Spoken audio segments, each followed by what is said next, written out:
Hey,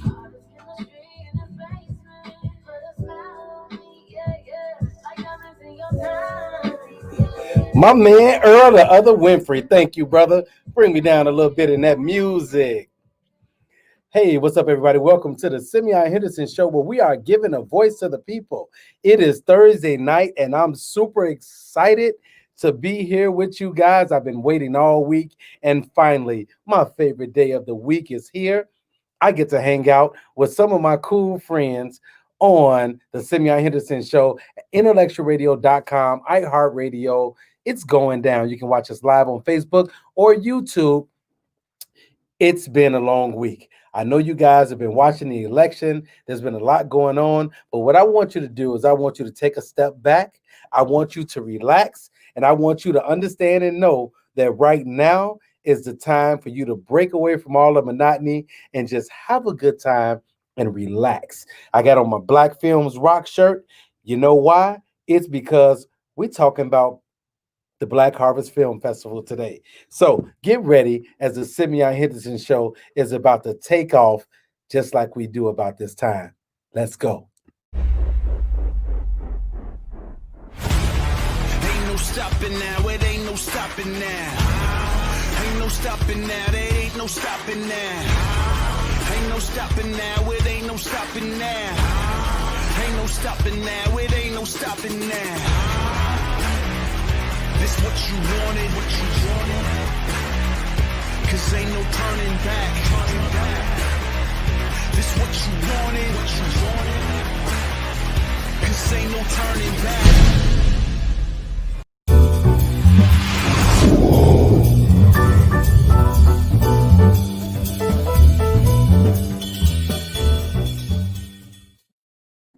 Ladies and gentlemen, boys and girls, welcome to the Simeon Henderson Show, where we are giving a voice to the people. Tonight, we're very excited to have with us Troy Pryor, Harold Dennis, Sergio Mims, N.K. Gutierrez, and Seven Okima Gunn.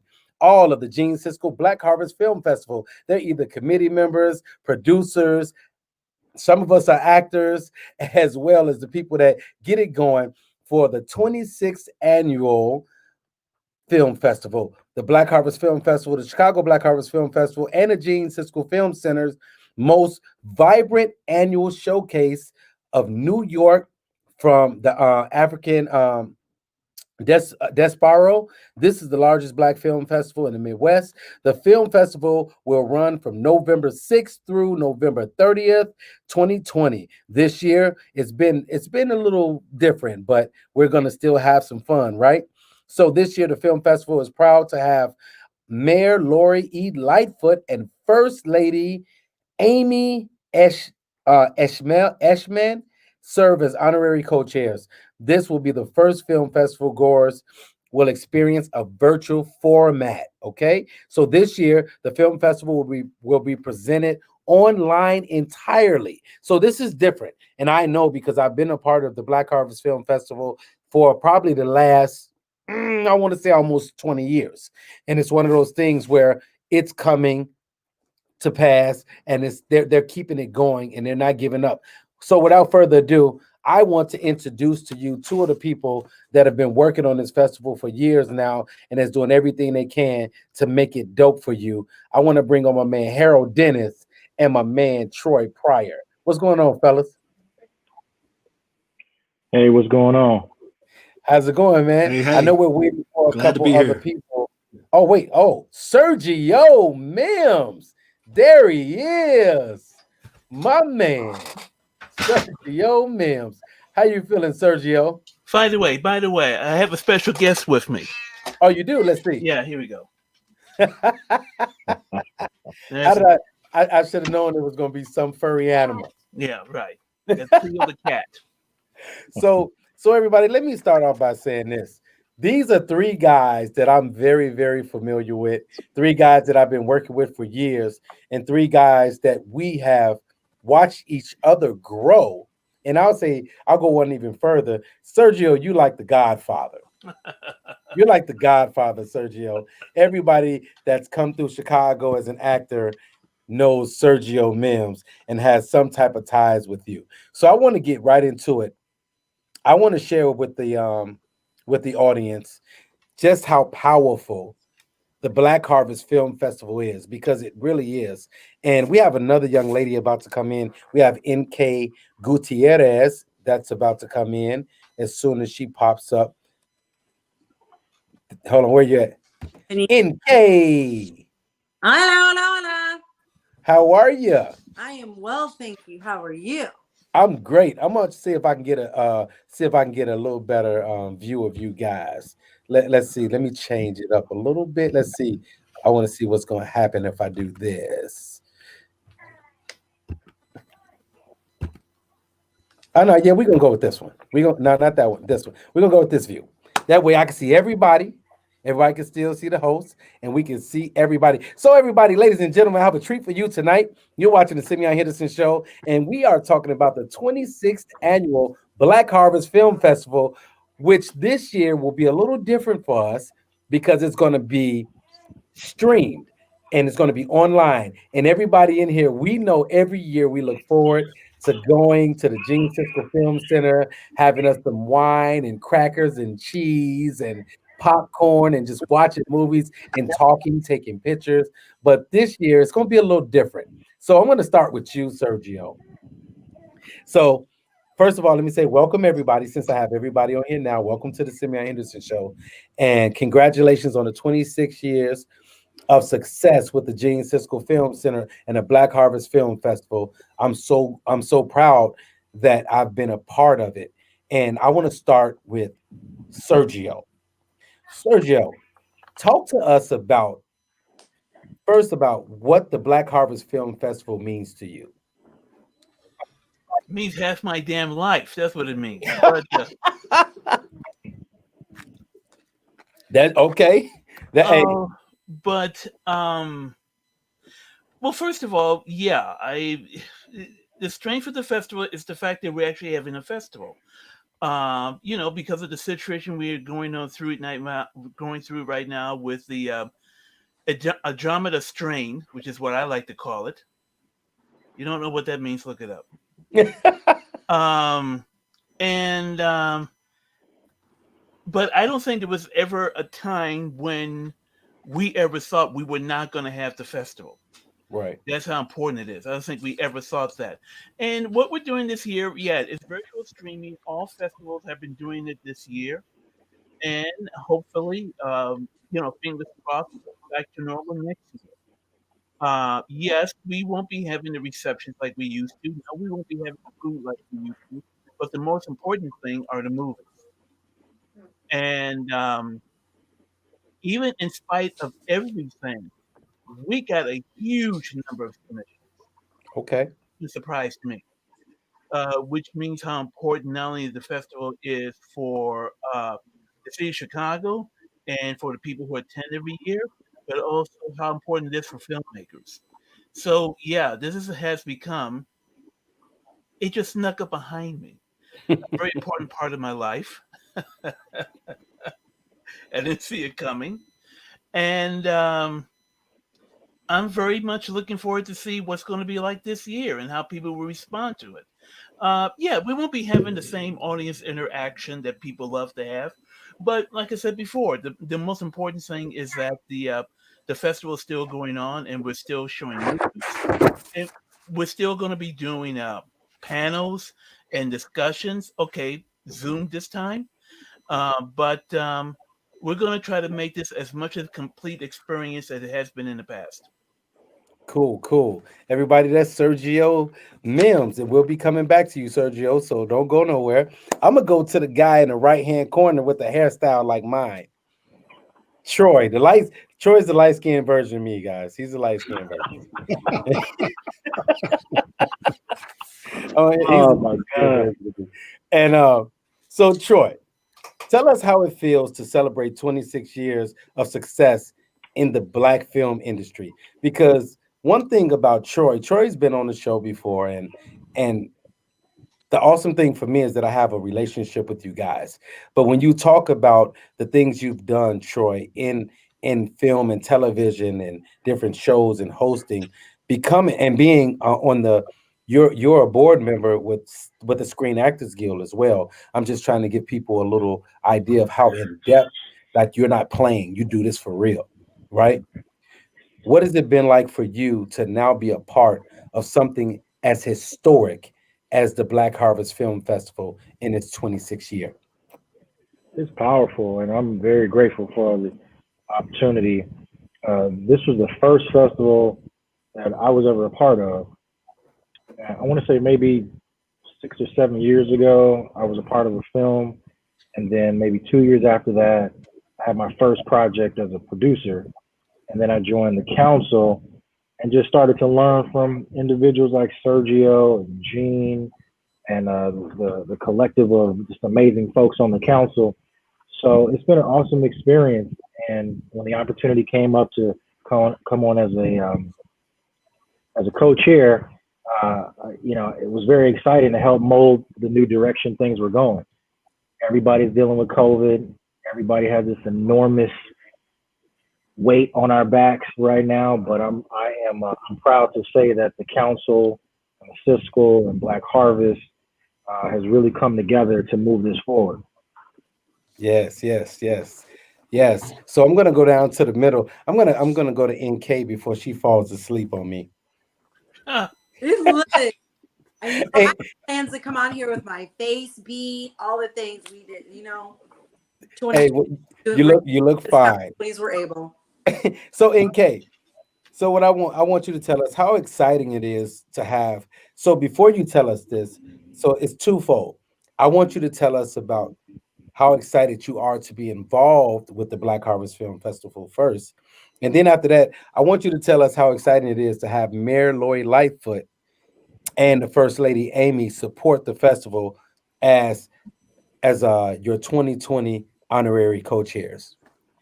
Okay, so first, it's incredibly exciting to be a part of this historical experience and to be on this end of it. I grew up watching Siskel and Ebert, so that really shaped for me what I thought of film. And I would wait to go see what we're going to watch this weekend based on who got thumbs up and who didn't.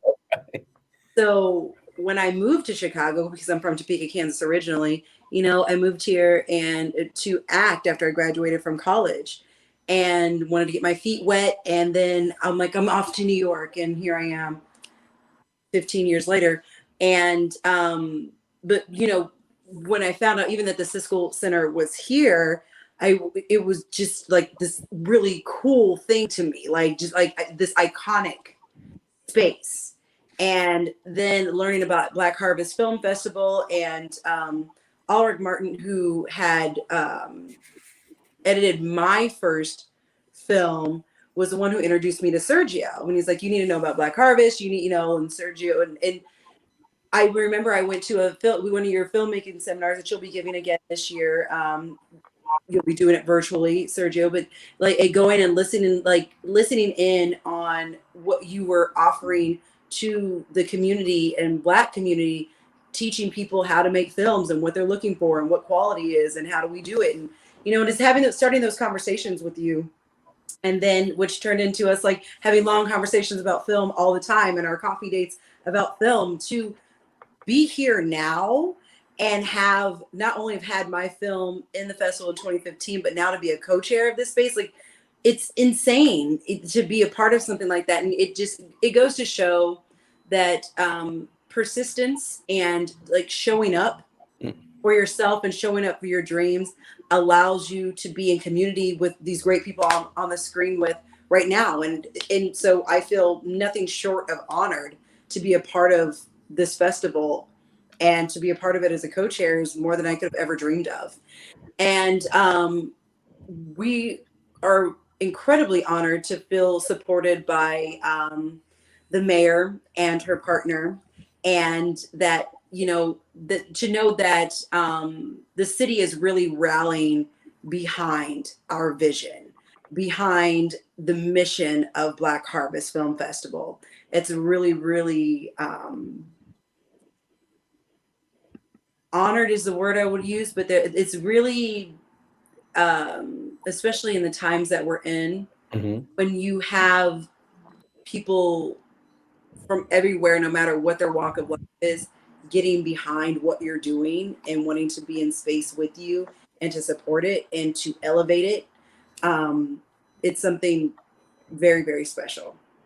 That's what's up. And I'm with you. I'm totally with you on that. Being able to have your city behind you and just having that support, I think that's the most important thing. A lot of things don't have this type of longevity because they don't have the support of the people, the support of the powers to be, the support of the city. And this has been, I mean, we've had everybody from Michael Jordan's mama to Leanne Trotter to, I mean, so many, the Cisco family, everybody that's been involved in this thing has just been phenomenal in helping it to grow and give it the longevity it has. So we're going to take a quick break because you know we have to pay the bills, right, Sergio?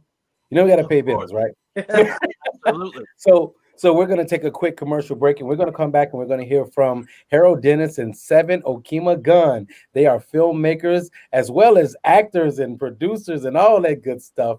But you're watching the Simeon Henderson Show where we're giving a voice to the people, and we will be right back. I know you guys are hungry and it's COVID and you need some food. Check out Ben's Barbecue. Hey, I'm Mr. Chicago, and I love Ben's Barbecue, and they're here to serve you during this time. Hi, I'm Tyrone, known as Ben. And I'm Linda here at Ben's Barbecue, located in the Austin community, 5931 West North Avenue, Chicago, Illinois. And we're open 6 days a week, closed on Mondays. And during this period, we are here for you. And we offer several sizes in our safe and secure containers. Here at Ben's, we have a variety of combos. My favorite combo is the Hungry Man. That is 2 wings, fish and tips, or wings and tips, or the option of chicken tips, turkey tips, or pork tips. The wood burning aquarium is a dying art. Here at Ben's, we're keeping it alive. You can order your food through DoorDash, Uber Eats, or takeout. We're here to serve you. At Ben's, we appreciate your business. Uber Eats has set up a customer appreciation which help pays the salary of our workers during this tough time. So if you're looking for delicious food and you want to be a help during this time, come visit us at Ben's Barbecue. And remember, if it's barbecue, then it's Ben's. Hey, hey! Who's hungry? I am. I am. That was so good. I want Hey, some look, barbecue. now you guys should have been in the studio a few weeks ago when I actually had some Ben's barbecue in the studio. I think Earl, What good is my that? We're producer, here in Earl, Zoom. Earl still got grease on the controls over there and barbecue sauce. So what I'm gonna do is we're gonna figure out how to do it, but you guys are all gonna get some Ben's barbecue on me. So we're All gonna, that's how it is. Tell them, Troy. Is that a promise? Right. You said We got a little juice. You can do stuff like that. You know, You said it. just let you get you a 4-piece or something and some mild sauce. So let's get back into this thing. Everybody, you're watching the Simeon Henderson Show where we're giving a voice to the people. I want to give a shout out to my executive producer, Jamani Anamdi, my producer, Jose Perez, and also my producer, my creative director, Shelton Smith, as well as Earl, the other Winfrey, the man behind the controls here at intellectualradio.com. And Harold wanted me to tell you, what's up, Big Earl? So let's get right back into it. So we've heard from Troy, Sergio, and NK. Harold, we're going to get to you. So Harold is, and wait, Harold, because I'm going to come back to you for some of your acting accolades because you are just the man. But I want to start off here. I want to ask you, how has this cultural film festival grown throughout the years through your eyes from what you've seen? Because you've been a part of it for some years now.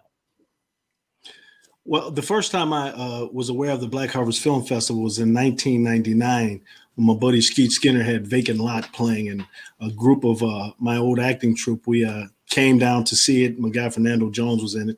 I was like, wow, this is nice. So that was the first festival that I had ever been to and thought it was great. And then back in 2006, one of my films that I was in, The Forgotten West played, and I thought that was great. And then another one played in 2007, Adia. I played the Nigerian. You came to that screening. You remember what did they worry you? And so anyway, it was cool. And so it was still a fledgling festival in my mind, even though it had grown. And then over the years, films kept playing, and I kept coming back year after year. And that's where I met Sergio. And I'd see him, and he'd host the events, host the screenings, and things like that. And then one day we're standing in the lobby. He says, "Harold, let me talk to you for a minute. How would you like to host some of the nights that I may not be able to attend?" I was like, "Wow, yes, yeah, that was that. Right. Yeah, that was phenomenal." I was like, "Oh my God," and it was magical. And so that drew me into the festival even more, and it just kept growing. And then films continued to play, and then one day I was offered the opportunity to join the community council about 8 years ago. And that was another big moment. And so I've watched the festival grow. The 20th and the 25th last year was phenomenal. And us coming together to pull this virtual festival off this year is huge. The behind the scenes mechanics were just moving and moving and moving. Films were coming and people were coming, and we have a lot of workshops going on. And so I'm watching this festival continue to expand as the years continue to go by. Yes. And I just want to say this to you guys. Kudos and my hats are off to you guys as chairs and co-chairs and committee members and filmmakers for not letting it die. Because I think so many people don't understand it. These are obstacles, right? These are obstacles. And we have to learn how to overcome obstacles. And you guys that know me, you guys all know me very well when it comes to motivating. I don't care. It can be a fire, it could be a flood, but I'm going to figure out a way to motivate you to still stay focused and looking at what you guys are doing. And it's crazy that even though we're dealing with COVID and we can't go into the theater, the magnitude and the excitement about the festival that's still brewing. And that's just, Sergio, I want to tell you this, man. I remember when I first met Sergio. So I think I had films in the festival for going on 20 years now, right? I started when I was 16, just so y'all know. And I met Sergio. I said, "Hey, how you doing? My name is Simeon." Sergio, you know how you get that serious look, guys? Sergio looked at me and said, he goes, "Yeah, I looked at you and said, get lost." No, I'm kidding. He goes, Sergio goes, I know who you are. I believe it. Sergio goes, "I know who you are." I'm like, "Oh, okay, my bad." But if you don't know Sergio and you meet him for the first time, his look can be intimidating, right? I've heard that. Because he got that shiny head, and then he looks over his glasses, and then you just wait for the smile. I'm like, there it is. There's that smile, Sergio. But I just want to tell you guys, you're doing a great job. And I want to get down to Seven Okima Gunn. Now, Seven, as a filmmaker, yes, tell us about how the two movies, because you have two movies in the festival. Yes. Tell us about how the two movies you have in the festival that are featured. And we want you to also give us an overview of the films and what the festival goers, because we got festival goers that's going to see this show or watching the show, what they can expect from seeing your films. Okay. So I'm actually gonna talk about Black Girl versus Ambiguous first, because that's the one that started actually last year, and it came out of A Sisterhood of Signatures, which was my first film at the 25th annual Black Harvest Film Festival. So there's kind of a little story behind that, because I started off as a film critic in reviewing films, because I know I reviewed NK's film, or I think I did an interview with her, and then I know I've worked with Harold. I haven't worked with Troy yet, and I worked with Sergio on last year. So it kind of came out of the need to mentor young girls. So A Sisterhood of Signatures was about middle-aged young girls and the importance of cursive. So, but that was the 25th anniversary. And so I said, I want to make a film for the 25th anniversary. And that's kind of how that film came about. because I had been wanting to make a film for like 10 years and it just never happened. So that happened. Then out of that came Black Girl versus Ambiguous, because the teenager who was in my film, actually she was 12 at the time, she wanted to make a film about her experience in the entertainment industry, and about colorism. So I got together with her and her mother, and we wrote a short film together, and that's how Black Girl versus Ambiguous came about. So I'm going to read the log line. So it says, when a very determined girl gets thrown into an ambiguous acting auditions, she vows to challenge the systematic stereotypes of the entertainment industry. So she actually co-wrote that with me, and she's only 12. So the film has been doing really well. So I'm excited about that. So that's how that came about. Super dope, super dope. And I know we can't wait to see it because I've seen some of your work and I know your work. And I'll give this little story real quick, NK. You'll find this quite interesting. So when Seven first met me, we talked. We actually, it was before I did my book, and I was talking to her, getting insight from her. And Seven didn't like me that much. She didn't. Can you believe that, Sergio and Harold? She didn't like me that much. But this is the funny part about it. She goes, "Why is this guy always so happy?" And it's like no matter what, he's always happy. Wait, no, that's not true, because we met on the set of Chirac. So I did like you at first. but we're really good friends now. Yeah. And I had no idea at some point she really didn't care too much for me. I don't know why. I'm just a chipper person, but weren't you just in her latest film? Yeah. Yeah. She hired me to work in her film. Yeah, I did. I hired him. And we're going to come back and I'm going to have you tell us about that. But before we get there, NK, I'm going to come back to you because I got to keep you awake, right? So, Keep me away. I want you to talk to us about, well, actually, NK, I'm going to come back to that because I want to save that question. I don't want to hit that yet. Sergio, Yeah. I want you to talk to us about our heritage and who is providing the narratives regarding the Black experience through the film festival. So as when it comes to Black, you see I have my Black Films Rock shirt on, right? So people don't understand just how cool and important our stories are sometimes. So I just want you to talk to us about our heritage, tell people about the heritage and the narratives of the Black film experience. That's a pretty tall order. Yeah, it is. You've got From your perspectives, and the reason, Sergio, the reason I can ask you this question is because of your history with the Black Harvest Film Festival, and you've seen a plethora of Black films over the years, brother. Mm-hmm. You've seen more films in years. Harold is old. Look at Harold. Harold, that just oh, she just will throw him under the bus. Like, so Harold's like, so you've only seen 16 films. It's cool. Hey, look, Harold said he remembered the festival in '99. Troy, NK, you were still in high school in '99. I was. Well, No, I think I was. Harold, I ain't gonna even front. Harold, I ain't gonna even front. You know I wasn't in high school in '99. Troy and NK. Neither was I. Troy and NK was, but I was with you, Harold.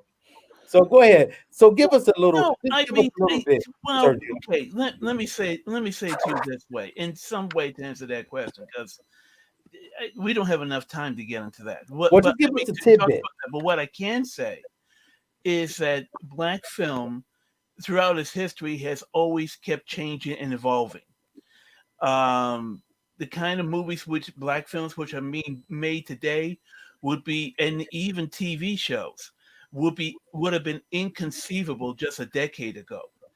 It keeps changing, it keeps evolving, and one of the things that Black Harvest tries to do is to keep up with the various changes and formats involving Black cinema. The main goal of this festival has always been to show the wide range of the Black experience from all over the world. That has always been the festival's main goal, which means we have dealt even with subject matters which have made people uncomfortable. we have dealt with things that has caused quite a stir of debate during post screenings, but it's all part of Black life and Black culture. And that's something I think we have achieved in doing, and something we keep striving to do. And that's one of the great things about putting together this festival is that you never know what you're going to get from year to year. Um, Sometimes, like for example, okay, there were a lot of films we got this year involving mental health. Now, we have gotten films before about that, but there seemed to be a trend with filmmakers, independent filmmakers this year about mental health. Next year, it could be something else. It's the zeitgeist. What is going on at the time? So, what inspires a filmmaker to make the films they want to make? So, Black cinema is always a changing and evolving. It's a change and evolving art, and our goal at the festival is to try to keep up with it. Thank you. I appreciate that, Sergio. Harold, Troy, and NK. This is and these are the quick answers, but I want you guys to tell us really quick, starting with you, NK. What is it like for you guys as actors to have this platform? To have Black Harvest as the To platform. have platforms like the Black Harvest Film Festival available to showcase your talents. Oh, it's so incredibly important to um, be able to be on a screen and depict work that you can really relate to and an audience that understands you. It's incredibly important, to feel seen as a human being. And as an actor, you really want to be seen. That's why you're doing it. Let's be real. So when you have a community like this and a platform like this where you are able to not only showcase your work, but I think what's really unique about Black Harvest is the community that's created around the festival for this month-long festival, and the people that you really get to meet and be in community with, not only as an actor, but people that are producers and filmmakers and directors. It gives you the opportunity to be seen on the screen, but then to make those connections outside of it. Harold. Well, let me say that I used to do a little network marketing in the 90s. And so the Black Harvest Film Festival, I've been in festivals in different cities and have gone. And the difference between the Black Harvest Film Festival and those festivals is right here in our hometown. And so when I go to a screening like Made in Chicago, I know that there will be 4 or 5 filmmakers all Chicago, and all of the actors that come to the screen pretty much from Chicago, and all of the people that come are actors in the community and people that are friends and family of the actors. And so that's like a great melting pot of people to meet and to network with and to possibly work with in the future. And it's exciting, obviously, to be at home here in Chicago, to have your film screen, and the people in this melting pot are there to enjoy and to see your work. And so that's what the Black Harvest has on most film festivals for me, that we're home and we get to hang out with our friends and people we know and meet new people that are doing what we're doing. Thank you so much. Troy. And I would echo similar sentiments.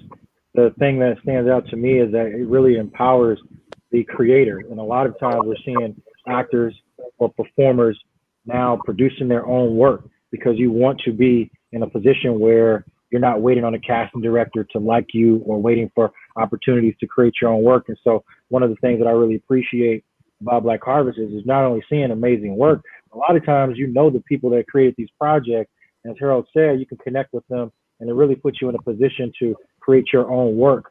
And whether it's in a particular category of projects or just the inspiration to see your work on up live in person. I remember the first time I went there as an actor, it was just amazing because I got a chance to really connect with the filmmaker on that project and just learn about the process, because the film festival circuit is a whole other beast. We can create projects all day, but you really have to know how to use, submissions and the processes, and especially when you start to integrate other, a tour festival. So it's great to have access in our hometown to a festival like this, where you can not only get your work up, but you can also learn about the process itself, and put you in a position to be a savvier creative entrepreneur as well. Awesome. And I didn't forget about you, Miss Seven. Everybody watching the show, you're watching the Simeon Henderson show, where we're giving a voice to the people. And all of these awesome, talented people I have up here, you can follow them on their social media as you can. Oh, look at the little cute dog. Is that a dog or a stuffed animal? Both. Oh, okay. You, she Come here, Mama. she totally distracted me with the little cute puppy. First Sergio with the cat, now here she go with the puppy. So when you're watching the show, and as you notice, you can see the our guests. You can follow them on social media. You can follow them on Twitter, Instagram, Facebook. All you have to do is check them out. You see their name flashing across the screen. So make sure you follow them and check them out and see their work and see what they have coming up. Seven Okima Gun. So I talked to them and they told us what it's like as actors. I want you to tell me what it's like as a writer and producer and a director to have your work shown on the screen for your not only your peers to see, but strangers that you don't even know. Yeah, I think maybe probably 4 years ago I dreamt about it, but I didn't think it was going to happen so quickly. Like I said, last year I had one film in the film festival, and this year I have two. So it's this. I mean, the process for me is like double time. I didn't expect it to happen so quickly, and I think part of it is because the time that we're living in, and there's so much to say right now, and I think for me, the content that I'm putting right now has kind of been um, kind of like repressed for like 10, 20 years. So now it's like, oozing out. I can't hold it back anymore. So it's all coming out now. And so as a producer and director, and actually for Black Girls versus Ambiguous, the co-writer, one of the mothers, she kind of forced me. I played the secretary in the film, and she kind of pushed me into the role, which so I have a small acting part. So which is funny. Yeah.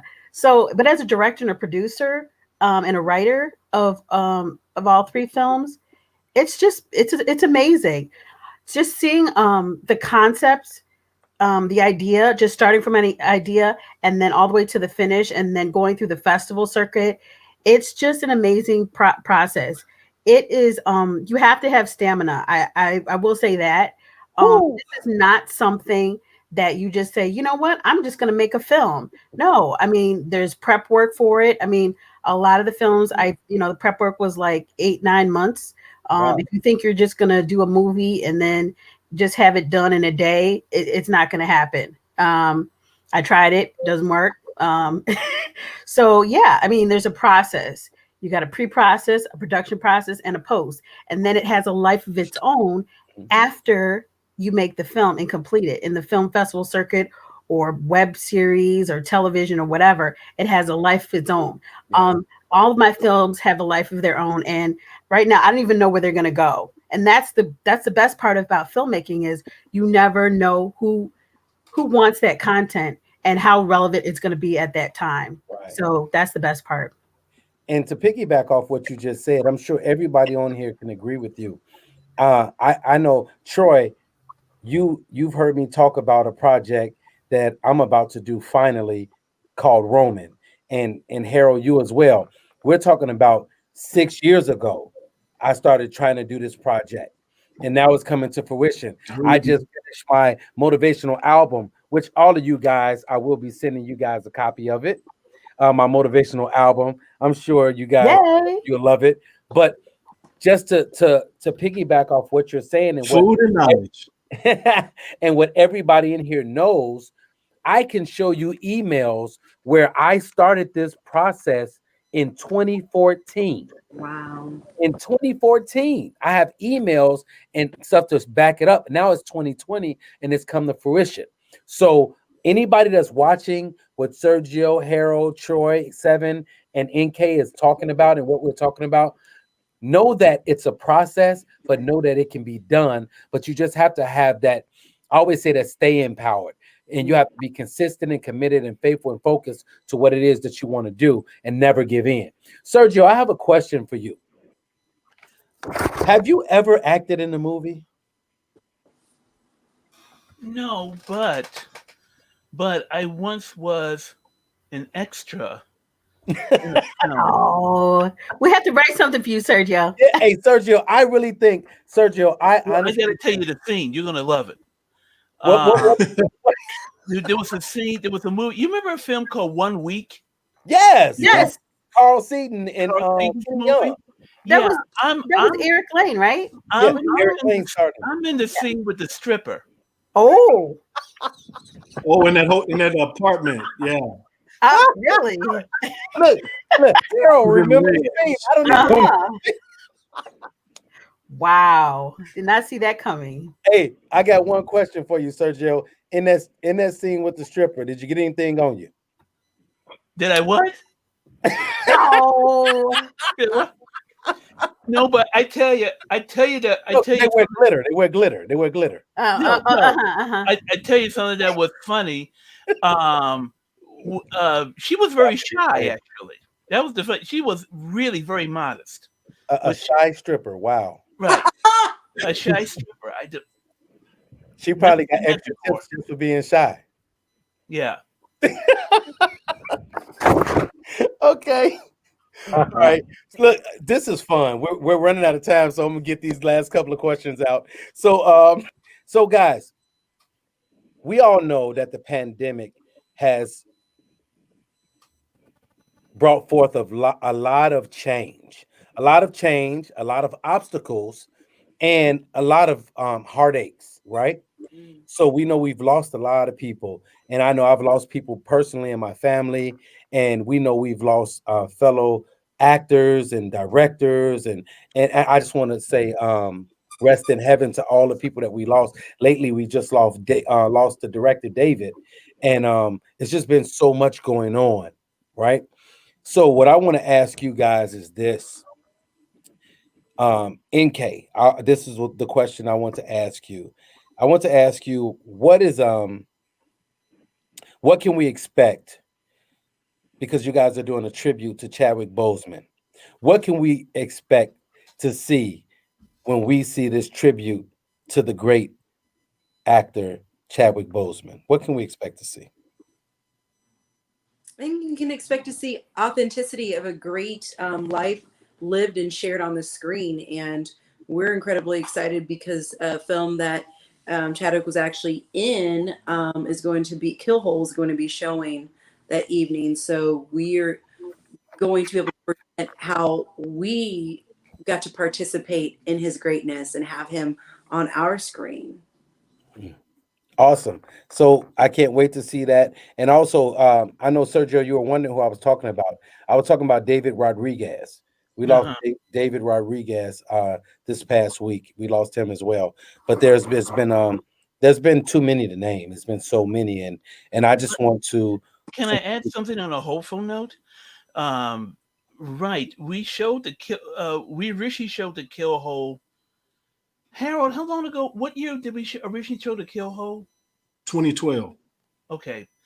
And the thing about Black Horror, it's been around so long that there have been directors who have shown their first movies, Yes, or second films, and they have gone on to achieve a lot of great success. I remember a few years ago, we showed a film by a young female director by the name of Veronica Maroney, and she was the second unit director on the last Star Wars movies. And I just read yesterday that now she's about to do a new feature film with Sterling K. Brown and the one who was on Scandal. The actress on Scandal. What's her name? God. Oh, Kerry Washington. Kerry Washington, right. She's about to do a new feature a thriller with them. And Wow. what I can't remember how long ago it was. We showed this little film that she made, and so we have always been on the forefront of showing upcoming talent who have gone on to do really remarkable things. Let me tell you something. I was at Yeah, I want to say I want to the guy that starred in Power. say that again, Harold. The guy that starred in Power. The guy that starred in Power, Ghost. Yes, He played at the Black Harvest Film Festival years ago in an indie film, Omari and Hardwick. we didn't know who he was back Omari then. All of a Hardwick. sudden, Yeah. Mari Harwood. Yeah. Yeah. You Yeah. know, and also when I think of all the filmmakers who have come to Black Harvest, people like Rusty Cundiff, Mm-hmm. actresses like Draw Lee, and I mean, The Oscar winner. Oscar, I was gonna, Kevin Wilmot. Kevin Wilmot, who won the Oscar for best screenplay for Black Klansman. He's a Yeah. favorite of Black Harvest. We have shown several of his pictures, and he always, every time you show the film, he'll always come, and he always speaks highly of Black Harvest. I'm in touch with him at least once a week. Yeah. So I mean, all this incredible talent, which we have. I don't want to say we discovered, but we helped to develop it Yeah. Yes. Big and time. become known to a wider audience. Let me say this, Sergio. You'll know who she is when I describe her to you. There's an older woman that she comes to the Black Harvest Film Festival every single year. She Uh sits in the front.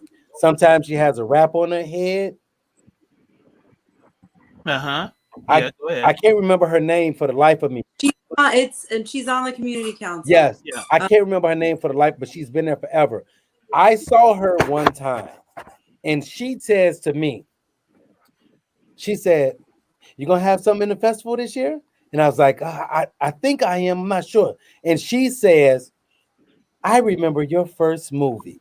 One of my first movies was Caged, Elliot Porter's film, and Caught in the Game." She started naming the films I was in, and then she goes on to say, "So remember, I knew you before you were in Chicago PD and on Netflix and on Channel 26." And I was like, "Get out of here, lady."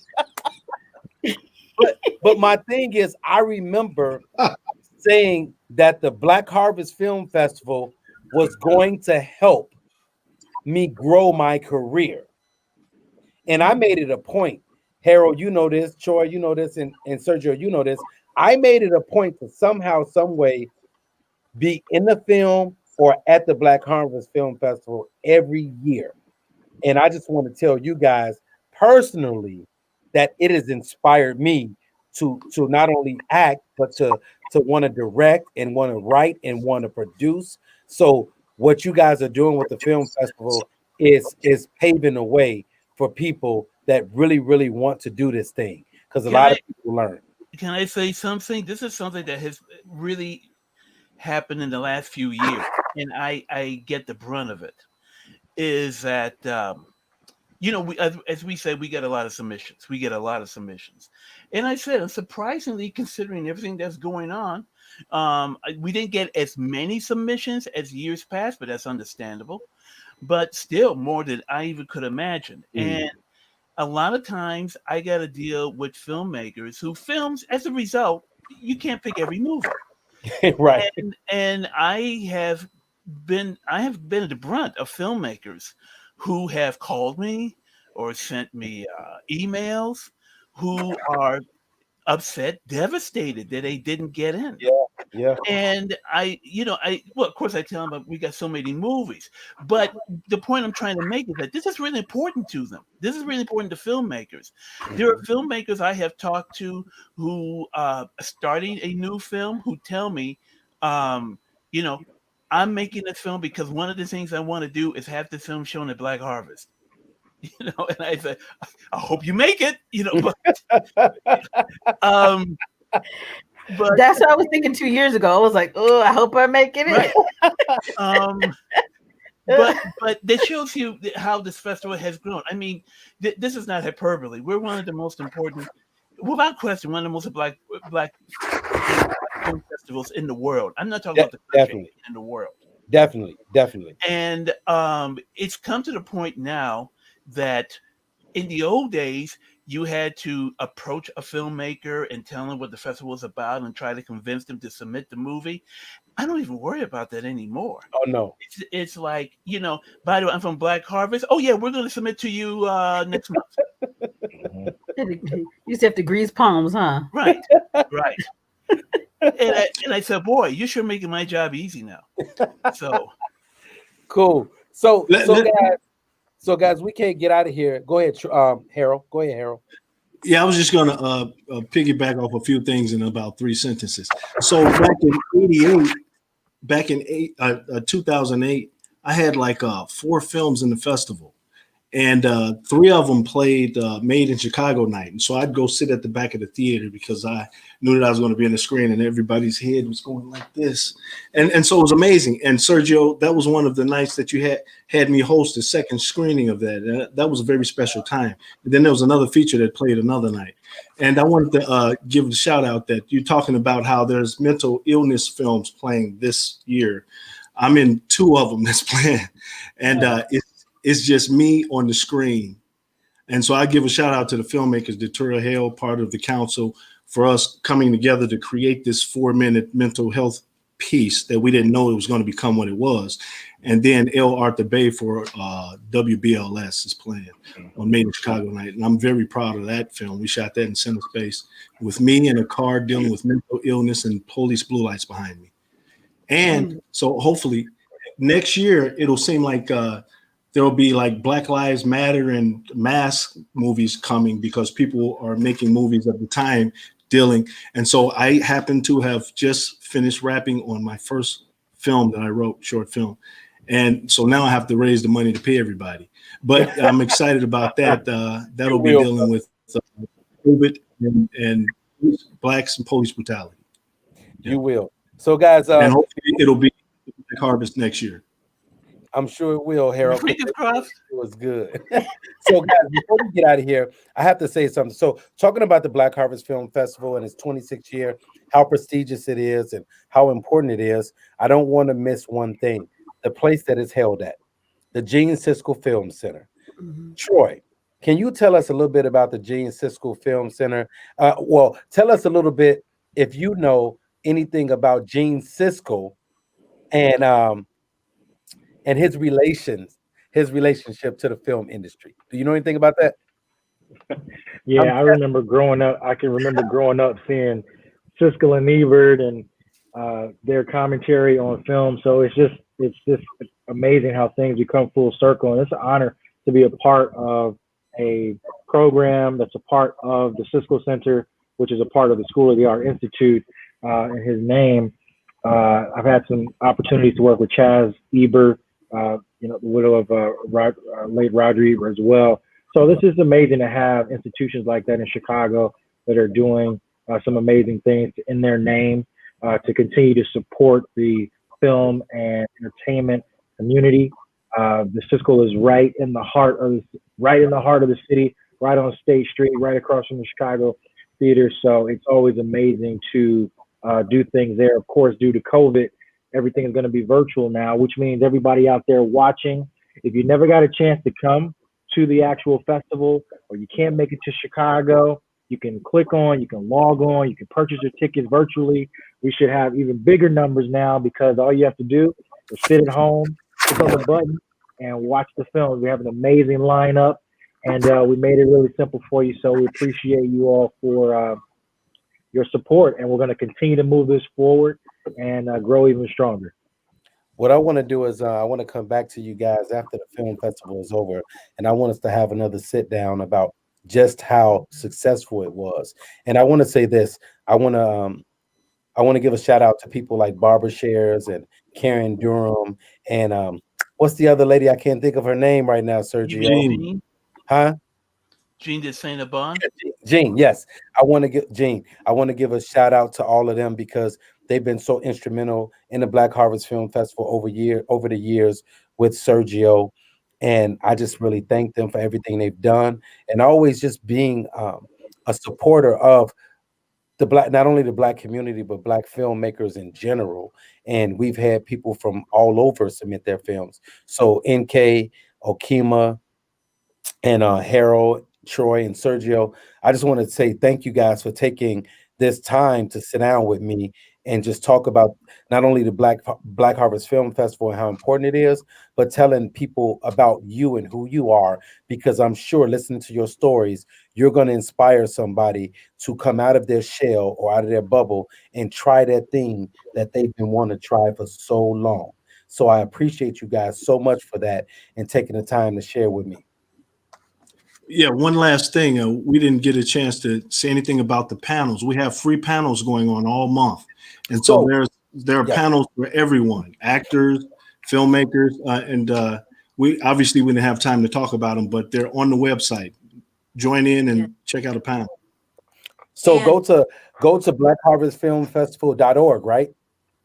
Yeah, right. CiscoFilmCenter.org. Cisco filmcenter.org. I want to say one more thing. I know we all miss the communal experience of being in the theater, because it's one thing to see a film at home. It's something completely different to be in the theater full of people and you're laughing or jumping out of your seat or crying at a film. So since that experience is not going to happen this year for Black Harvest, that does not mean that Black Harvest does not exist. Right. As you see, we're going to happen. Starts tomorrow, and it will last as usual through the rest of the month. And we, like I said before, at the beginning, we're going to try this, make this as complete experience as possible. And we got some great films lined up. You can check the schedule, and we'll just keep on, and we'll continue next year, and the year after that, and the year after that. Thank you guys so much. I appreciate you guys. Make sure you guys go to CiscoFilmCenter.org to find out the schedule. You can find out about all of the panels. You can find out about all of the movies and all of the things going on with the film festival. Make sure you guys tune in. Thank you so much to my guests for coming out. I appreciate and love you guys. And make sure you guys email me, because you will be getting your copy of the Believe motivational soundtrack, courtesy of the Simeon Henderson Show. We're still getting that barbecue. And the barbecue. Right? Oh, barbecue. We don't There you forget go. about the barbecue. Yeah, don't forget that barbecue. There you go. So Yes. we're gonna get out of here. Before we get out of I here, haven't. we got to give you the 5 things you need to know from our Chicago Fly Guy, and we're out of here. I appreciate you guys. Shout out to our producers. Thank you so much. I'll see you guys at the festival. Hey, it's me, your Chicago Fly Guy, coming to you, bringing you the best in the top 5 and the 411 that you need to know right here on the Simeon Henderson Show. Yes, number 5, Tammy Roman of Basketball Wives LA says that she will not be speaking to Shawnee O'Neal anymore. Tammy says she hasn't spoken to Shawnee since she exited the show way back when. However, Shawnee brought Tammy to the show during season 2. Wow, I wonder what happened. Well, all I can say is Shawnee, deuces. Number 4, Lori Loughlin reports to a Northern California prison to begin serving her 2-month sentence for her role in the Varsity Blues college admission scam. Shame on you, Lori. Now, I don't know. Orange might look better on you than it looks on me. Number 3, Sabrina Parr decides that she's leaving Lamar Odom. Yes, Sabrina says that Lamar needs help. All right, guys, we got to get out of here. Thank you guys for tuning into the Simeon Henderson Show, where we're giving a voice to the people. I will put it back up in a minute and you guys can watch it. So I got to get out of the studio because we're moving. We went over. But thank you guys so much. And I'm going to throw it back on so you guys can watch the 5 things you need to know on the Simeon Henderson Show. Peace. It's coming on, so make sure you check it out. Hey, it's me, your Chicago Fly Guy, coming to you, bringing you the best in the top 5 and the 411 that you need to know right here on the Simeon Henderson Show. Yes, number 5, Tammy Roman of Basketball Wives LA says that she will not be speaking to Shawnee O'Neal anymore. Tammy says she hasn't spoken to Shawnee since she exited the show way back when. However, Shawnee brought Tammy to the show during season 2. Wow, I wonder what happened. Well, all I can say is Shawnee, deuces. Number 4, Lori Loughlin reports to a Northern California prison to begin serving her 2-month sentence for her role in the Varsity Blues college admission scam. Shame on you, Lori. Now, I don't know. Orange might look better on you than it looks on me. Number 3, Sabrina Parr decides that she's leaving Lamar Odom. Yes, Sabrina says that Lamar needs help. Well, Sabrina, why don't you help him? Isn't that what relationships are all about? Give and take. Number 2, the EVE. Yes, you know Rough Rider Eve. Eve is leading the talk. Yes, she is one of the 4 co-hosts on the show, and Eve says that it is time to expand her family. Kudos to you, Eve. Number 1, singer Tracy Chapman has returned to TV after 5 years with an epic performance. Yes, Tracy is still alive and doing her thing. I'm your Chicago Fly Guy, and these have been the best top 5 things that you need to know right here on the Simeon Henderson Show. Hey! Hey.